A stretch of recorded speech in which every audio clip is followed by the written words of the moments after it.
Hello United fans, welcome back to the channel. दोस्तों, United की transfer news और activities start हो चुकी हैं, उनके बारे में डिस्कशन करेंगे। कुछ जने ऐसे हैं लिस्ट में जिनको आप देख के कहोगे वाओ यार, एक्साइटिंग टैलेंट, अभी तक साइन कर लेना चाहिए, हम लेट हो रहे हैं।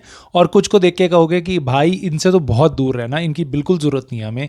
इन लोगों के बारे में, इन प्लेयर्स के बारे में डिस्कशन करेंगे और साथ साथ हम टच करेंगे एरिक टेन हाग इनियोस वाली सिचुएशन और हमारा बजट क्या होगा ट्रांसफ़र मार्केट में जाने से पहले, ट्रांसफ़र विंडो में जाने से पहले। इन चीज़ों के बारे में हम डिस्कशन करेंगे इस वीडियो में। तो इस वीडियो को लाइक ज़रूर कर देना। सब्सक्राइब तो चैनल को आप कर चुके होगे, आई होप। नहीं किया तो कर देना और कमेंट करके ज़रूर अपने थॉट्स बताना यूनाइटेड के ट्रांसफ़र टारगेट्स के बारे में और किन को चाहते हो आप कि हम साइन करें। दोस्तों, सबसे पहले मैं कुछ चीज़ें क्लियर कर दूं कि एक न्यूज़ आई है जिसके कारण पता चल रहा है कि 60 मिलियन के आसपास हमारा बजट है। 60 मिलियन, दैट्स इट, ख़त्म, ज़ीरो। उसके मतलब वो कह रहे हैं ये हो सकता है, मतलब सुन के ही दिमाग ख़राब हो रहा है कि भाई 60 मिलियन ये कोई यूनाइटेड जैसे क्लब का बजट हो सकता है। सो आई होप इससे ज़्यादा हो, बट ये एक बंदे ने बोला है ऐसा, बेन जेकब्स ने बोला है कि it could be as low as 60 million, but हो सकता है इससे थोड़ा ज़्यादा हो, 60, 80, 100। Anything less than 100 is a shame, is a waste, और waste of your time, waste of my time, क्योंकि हमें ये बहुत बड़ी ट्रांसफ़र विंडो चाहिए। अच्छा, सो मान लेते हैं हम 60 to 100 का बजट अगर होता भी है, तो उसके बाद हम इतने सारे प्लेयर्स कैसे साइन करेंगे, जहां हमारी चाहत ये है कि हम 7-8 प्लेयर्स साइन करें। सो कैसे होगा वो, एक ही उसका उपाय है, सेल्स ऐसे प्लेयरों की जो हमें प्रॉफिट दे के जाए। फॉर एग्जाम्पल मार्कस रैशफोर्ड को, अगर आप, मैं ये नहीं कह रहा मार्कस रैशफोर्ड को बेचना है, बट अगर मार्कस रैशफोर्ड, मैकटोमिनी या फिर मेसन ग्रीनवुड ऐसे प्लेयर जाएंगे जिनके लिए हमने ज़ीरो इन्वेस्टमेंट करी ट्रांसफ़र मार्केट में, वो प्लेयर जितने भी पैसे लेके आएंगे उनकी सेल्स, वो हमारे ट्रांसफ़र बजट में ऐड हो जाएगी, because that is pure profit. Pure profit मतलब ज़ीरो की इन्वेस्टमेंट और 50 मिलियन का फ़ायदा, तो 50 मिलियन इज़ प्रॉफिट आपका ट्रांसफ़र मार्केट में आप यूज़ कर सकते हो। अब अगर आप एंटनी को सेल करते हो, एंटनी जिसको हमने खरीदा था 85 मिलियन में, मान लो उसको हमने 5 साल का कॉन्ट्रैक्ट दिया, तो the way finances work is, हम बोलेंगे हम हर एक महीने में, एक साल में, जिस भी साल हमने उसको साइन किया था 2 साल पहले, हमने 85 मिलियन दे नहीं दिए। हम कहेंगे 5 साल में 85 मिलियन देंगे, हर साल 17 मिलियन देंगे। तो हमने 2 साल पहले 17 मिलियन दिए, इस साल, पिछले साल हमने 17 मिलियन दिए, इस साल हम 17 मिलियन देंगे अगले 3 साल तक, तो 85 टोटल हो जाएगा।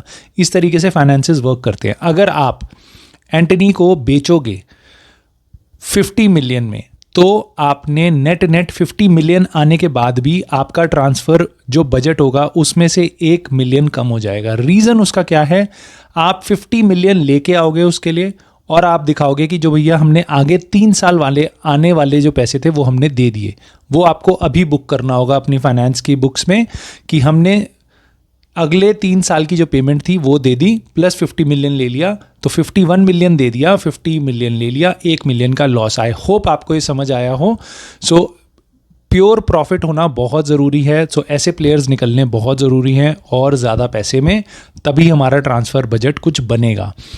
इसके बाद मैं आपको एक और चीज़ बता दूं, वरान जा चुका है, सो वेज बिल काफ़ी हल्का होता जा रहा है जिस हिसाब से प्लेयर गए हैं और जाने वाले हैं, और मार्शियल भी जा चुका है, तो अच्छा खासा वेज बिल हमारा थोड़ा कम हुआ है। दोनों प्लेयर्स अच्छी खासी वेजेस पे थे। सो इस बैकग्राउंड नॉलेज के साथ हम एकदम से कूद जाते हैं पहली न्यूज़ के साथ, जो आ रही है मेसन ग्रीनवुड और जाओ फीलिक्स की। मेसन ग्रीनवुड का स्वैप डील एटलेटिको मैड्रिड के साथ रूमर्ड है। एटलेटिको मैड्रिड और यूनाइटेड कर सकती है कि जाओ फिलिक्स इधर और मेसन ग्रीनवुड उधर। जाओ फिलिक्स अभी बार्सिलोना में है, but he is a Atletico Madrid player. वो लोन पे बार्सिलोना गया था, लग नहीं रहा कि बार्सिलोना उसको खरीदेगी, बट जो भी हो सिचुएशन, एटलेटिको मैड्रिड और यूनाइटेड के बीच में ये लिंक आया है कि शायद प्लेयर स्वैप डील हो सकती है। मेरी इस पे क्या राय है, मेरी इस पे राय है बिल्कुल भी नहीं, बहुत दूर रहना, सोचना भी मत। रीज़न, हमें कैश की ज़रूरत है, हमें कैश की ज़रूरत है। अगर ये बेंजामिन सेस्को होता, अगर ये कोई ऐसा प्लेयर होता जिसकी हमें माइकल ओलीसे होता तो मे बी हमें ज़रूरत ना पड़ती, हम कर लेते, बट जोआओ फिलिक्स की हमारे स्क्वाड में ज़रूरत है? I don't think so. क्यों? क्योंकि उसकी फेवरेट पोजीशंस हैं अटैकिंग मिडफील्डर, या वो लेफ्ट से खेलता है, वो राइट से भी खेल सकता है बट वो लेफ्ट से प्रेफर करता है, और वो फॉल्स नंबर 9 खेल सकता है। ये सारी सिचुएशंस में हमारे पे ऑलरेडी काफ़ी सारे प्लेयर हैं। अटैकिंग थर्ड में हमें एक स्ट्राइकर चाहिए और एक राइट विंगर चाहिए। अगर हम जेडन सांचनो, एंटनी, इनको हम हटा पाते हैं तो हमारे को एक वही प्लेयर चाहिए जिसको हम यूज़ कर पाएँ। अटैकिंग मिडफील्ड में हम पे ऑलरेडी ब्रूनो फर्नांडिस है, ऑलरेडी मेसन माउंट होगा जो बेंच पे होगा most of the time next season. हमें जोआओ फिलिक्स नहीं चाहिए, खासकर at the expense of 40 to 50 million जो हम ले सकते हैं अपने ट्रांसफ़र बजट में अपने सेंटर बैक या होल्डिंग मिडफील्डर या लेफ्ट बैक खरीदने के लिए। So I would say no to this deal very clearly. हमें नहीं है ज़रूरत जोआओ फिलिक्स की। अगर मेसन ग्रीनवुड एटलेटिको मैड्रिड जाता है तो जाए, और उसको 40-50 मिलियन के आसपास हमें प्राइस एक्सपेक्टेड है कि मिल सकता है। 40 million is a good amount, 50 would be a very good deal अगर यूनाइटेड बारगेन कर पाती है तो। नेक्स्ट में जाते हैं दोस्तों ओलीसे। 60 मिलियन का इसका रिलीज क्लॉज है। ये दुनिया जानती है, और ये भी जानती है दुनिया की ओलीसे बॉयहुड यूनाइटेड फैन है। चेल्सी, आर्सेनल, यूनाइटेड तीनों के स्ट्रॉन्ग रूमर्स हैं, तीनों क्लब्स इसको स्काउट कर रहे हैं, और तीनों के तीनों ओलीसे को शायद पिछले सीज़न चेल्सी खरीदने के लिए एफर्ट भी मार रही थी, हम जब ऑब्जर्व कर रहे थे प्लेयर को। सो ओलीसे एक ऐसी साइनिंग है जिसके लिए टेन हाग भी ओके है, हमारा स्काउटिंग डिपार्टमेंट भी ओके है, यही रिपोर्ट्स हैं। सो आई होप कि हम जल्दी से जल्दी ओलीसे पे एक्ट करें, वरना गाड़ी निकल सकती है। ये ऐसा प्लेयर है जिसको इंग्लिश प्रीमियर लीग प्रूवन है, और अभी 22 साल का लड़का है और अच्छा प्लेयर है, बॉल पोजीशन अच्छा रखता है। सो इसकी हमें ज़रूरत है। कट इन साइड करता है, लेफ्ट फुटेड है, राइट विंग पे बहुत अच्छा प्लेयर हो सकता है हमारे लिए। हंगरी है, बॉयहुड यूनाइटेड फ़ैन है, बहुत सारे क्राइटेरियाज़ में ये फिट होता है। सो इसके लिए मेरे हिसाब से हमें जल्दी मूव करना चाहिए। आप ये भी कहोगे कि 60 मिलियन हमारा ट्रांसफ़र बजट हो सकता है और सारा का सारा हम ओलीसे पे दे दें, तो मे बी मैं इस तरीके से देख के तो नहीं कहूँगा कि दे दो, बट मुझे ऐसा लगता है ऑफकोर्स हम सेल से पैसा ज़्यादा जनरेट कर पाएंगे, जिसके कारण हम और अपनी more priority positions for example defence या लेफ्ट बैक वो पूरी कर पाएँ, और उसके बाद हमें राइट विंगर तो ज़रूर चाहिए, तो उसके लिए ओलीसे हमें ज़रूर खरीदना चाहिए। उसके लिए हमें जल्दी से जल्दी एक्ट करना चाहिए। एक प्लेयर जो लिस्ट में है जिसको मैं चाहता हूँ जिस पे हमें बहुत जल्दी एक्ट करना चाहिए दोबारा इज़ एड्रियन रैबियो। सो रैबियो यूवेंटस से का कॉन्ट्रैक्ट उसका ख़त्म हो रहा है, और वो टेन हाग का प्रेफर्ड प्लेयर है। टेन हाग इज़ लुकिंग फॉर हिम, मतलब वो पिछले सीजन भी हम ट्राई कर रहे थे। सो एरिक टेन हाग की तरफ से he likes the player, so he wants कि वो एज अ CDM हमारे यहाँ आए। ही is a very good player when you talk about ball possession और डिफेंसिवली कवर, पोजिशनिंग सेंस, और एज भी उसकी कोई बहुत ज़्यादा नहीं है। एक्सपीरियंस बहुत बड़े क्लब्स में बहुत ज़्यादा है उसका, बट उसकी एज अभी 28 से 29 साल ही है। सो अगले काफ़ी सालों तक, 4-5 साल तक, 3-4 साल तक वो बहुत अच्छा प्लेयर साबित हो सकता है।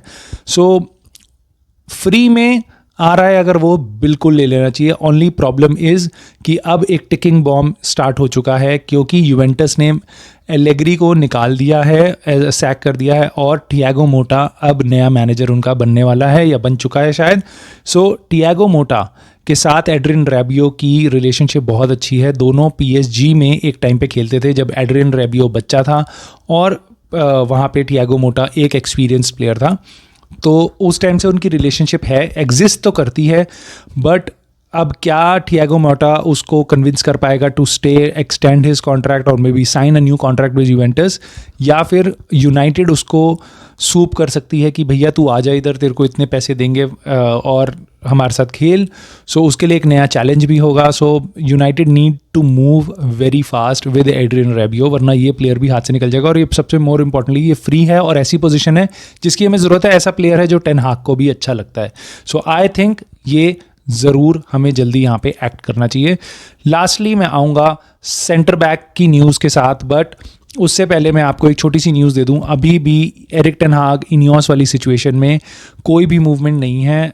कहा जा रहा है कि अभी तक उनका रिव्यू चल रहा है, मुझे नहीं पता कैसा रिव्यू है, 1 हफ्ते का तो होगा रिव्यू। भैया सीज़न के एंड में कर रहे हो, सीज़न भर तुम पहले भी कर सकते थे बट अभी तुम्हें करना है FA कप के बाद, लेकिन तुम बातें ऐसी करोगे कि FA कप से हमारे रिव्यू का कोई फ़र्क नहीं पड़ रहा, गॉड नोज। बट इतना हमें ज़रूर पता है कि इनकी पूरी तैयारी थी एरिक टेन हाग को निकालने की। बट मेरा ओपिनियन ये है, अभी भी ऐसा हो सकता है कि वो बोल दें आके कल फ्राइडे इवनिंग को या मंडे ट्यूसडे में कि हम एरिक टेन हाग से पार्ट कर रहे हैं veg.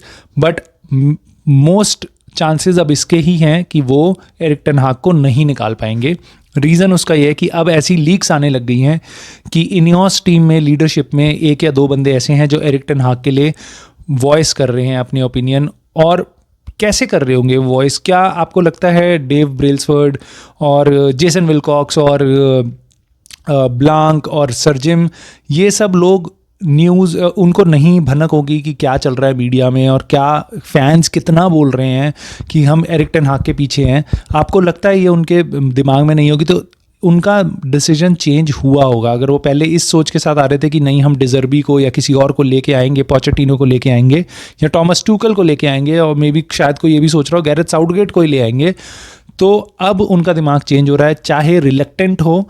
But they can see कि अगर हम इस टाइम पे अपनी रेप्यूटेशन, फैंस के साथ कनेक्शन लूज़ नहीं कर सकते, क्योंकि अभी हमने कुछ बिल्ड ही नहीं किया फैंस के साथ, और स्टार्ट इतना गंदा होगा तो क्या होगा। क्योंकि मान लो एरिक टेन हाग फेल होता है, कोई भी उनको क्वेश्चन नहीं करेगा, कोई भी क्वेश्चन उनको नहीं करेगा। बट एरिक टेन हाग अगर जाता है और अगला मैनेजर आके फेल होता है तो फैंस उनके पीछे पड़ जाएंगे and they would start with a negative score.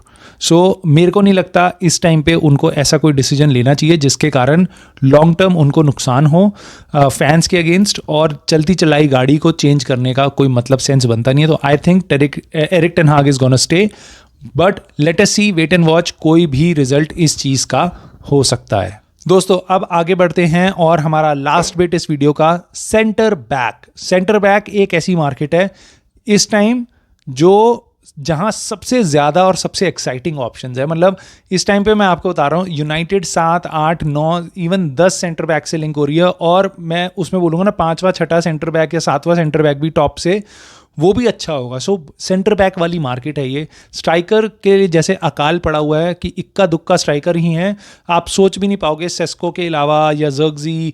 तो वो जो क्रीम क्वालिटी और अच्छी क्वालिटी सेंटर फॉरवर्ड में कमी है इस टाइम मार्केट में, सेंटर बैक में भरपूर है। इतने सारे मतलब ऑप्शंस हैं, आप सोच सोच के परेशान हो जाओगे, ऐसा लगेगा इसको भी ले लें इसको भी ले लें।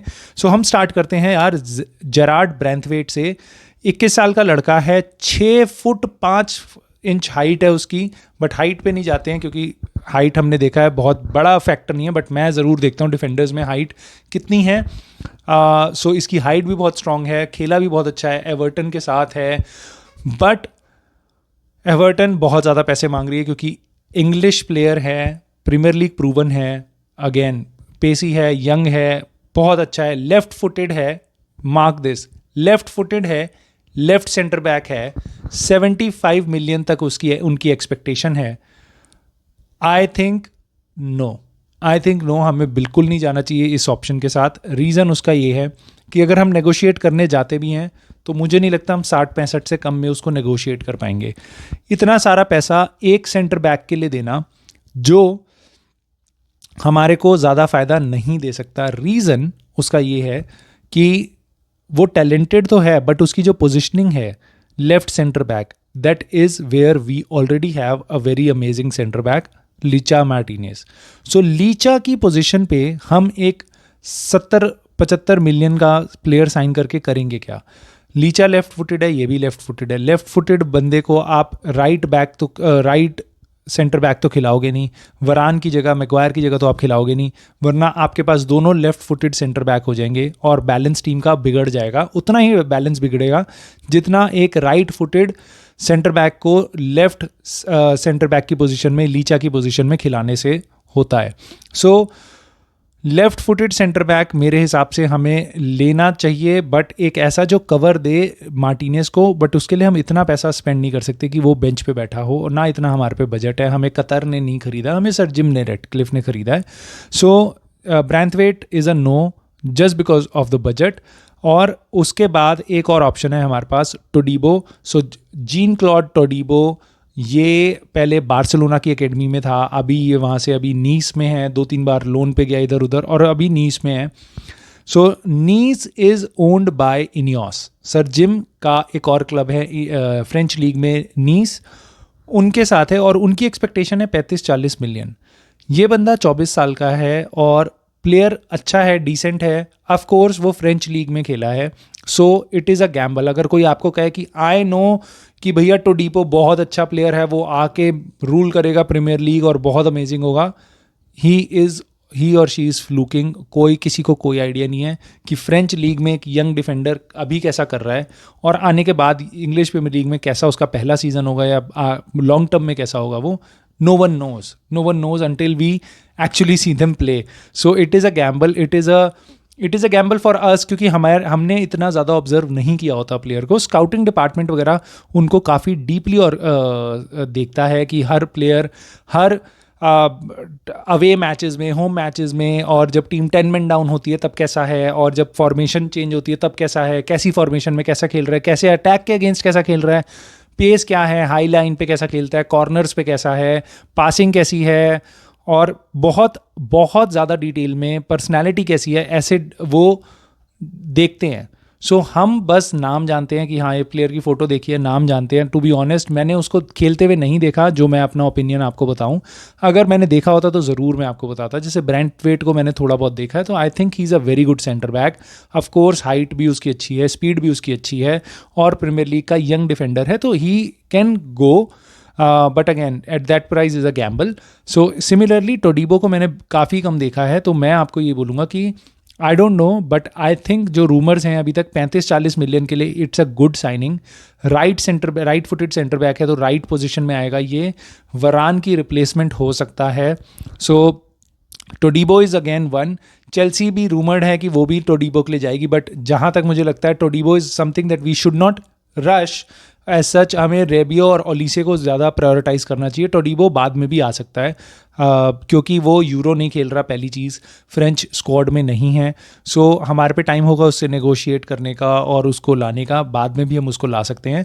और दूसरी चीज़ इनियोस है नीस के ओनर, तो they can of course they would definitely prioritize United. और मैं टोडीबो को भी देखूं तो मुझे नहीं पता उसका, वो पहले यूनाइटेड के साथ ट्रायल दे चुका है, इंग्लिश क्लब्स 2-3 के साथ वो ट्रायल दे भी चुका है, अभी उसका रिसेंटली एक इंटरव्यू भी आया था। तो आई थिंक टोडीबो आराम से यूनाइटेड आ सकता है, but he should be one on the list.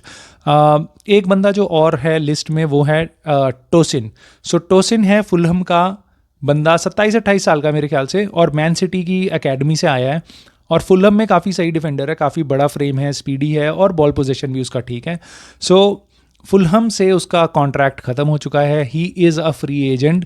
My only concern is कि न्यू कासल के साथ उसके काफ़ी स्ट्रॉन्ग कनेक्शन है, and I think in a way it is good, क्योंकि we would want to have a player, we should be looking at a player. आप ऐसे player को देखो जिसको न्यू कासल और जिसको चेल्सी और जिसको लिवरपूल और जिसको आर्सेनल ये देख रही हैं या सिटी देख रही है, तो that makes more sense for us to be in that fight.